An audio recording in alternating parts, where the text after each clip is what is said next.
अस्सलाम वालेकुम, देख रहे हैं पाक स्टडी मेंटर। फर्स्ट एमसीक्यूज हम स्टडी करेंगे। The function is a space, खाली जगह, which can be calculate the values given in a specific order. Function होता क्या है? Function is a pre defined formula that perform calculations using specific value in a particular order. यानी separate sheets programme की वो include करती है functions को, जिसको हम क्विकली इस्तेमाल कर सकते हैं फाइंड आउट करने के लिए sum, average, maximum value and minimum value. Predefined functions ऐसे फंक्शन होते हैं जो पहले से ही फाइंड हो यानी डिफाइन हो। फंक्शंस जो होते हैं वो already defined in a system libraries, यानी वो तमाम फंक्शंस जो लाइब्रेरीज में प्री डिफाइंड हो। Programmers reuse the already present code of system libraries to write the errors free code. User must be aware of the syntax of functions, यानी उसको इसके syntax का अंदाज़ा होना चाहिए, उसको पता होना चाहिए। Predefined formula that perform calculations using specific values in a particular order. All separate sheets program include common functions that can be used for quickly finding the sum, average, count, maximum value, minimum value for a range of cells. यानी हम इस सारे process को Excel में, Microsoft Excel में इस्तेमाल कर सकते हैं।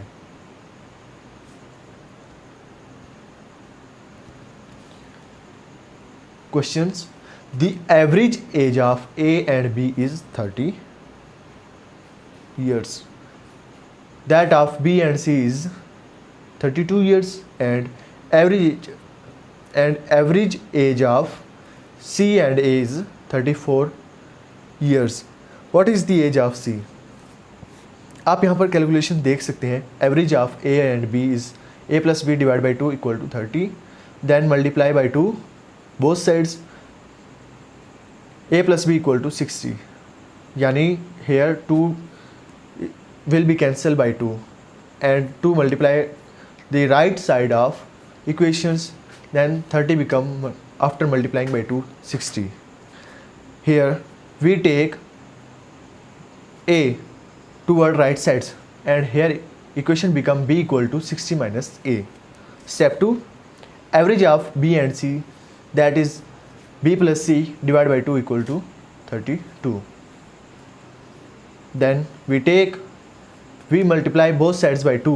Here left just b plus c equal to 32 multiplied by 2. Then we take c to our right sides and it become equation b equal to 64 minus c. From 1 and 2, put the values of 1 and 2 in 1. Put these value from 1 and 2, 60 minus a equal to 64 minus c. Then c minus a equal to 64 minus 60. It will become c minus a equal to 4 into 3.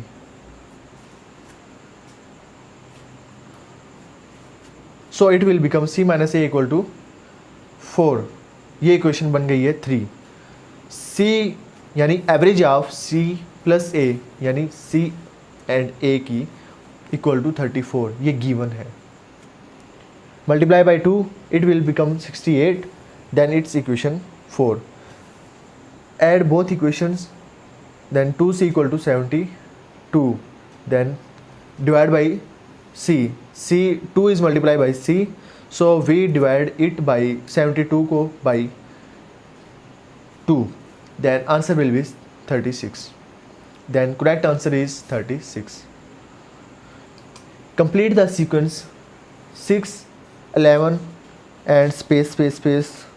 It will become up to 27. The correct answer is 18 because sequence is completed by adding odd numbers in increasing sequence. Sequence is completed by adding odd numbers in increasing sequence. यहाँ पर हर एक increasing numbers के साथ sequence जो हो रहा है वो बढ़ता जा रहा है, यानी पहले 5 फिर 7, तो इस तरह हमारा जो है ये सीक्वेंस जो है वो इंक्रीज़ होता जाएगा। तो अगर हम 6 में 5 ऐड करते हैं तो 11 बनता है। Then very next odd number after 5 is 7।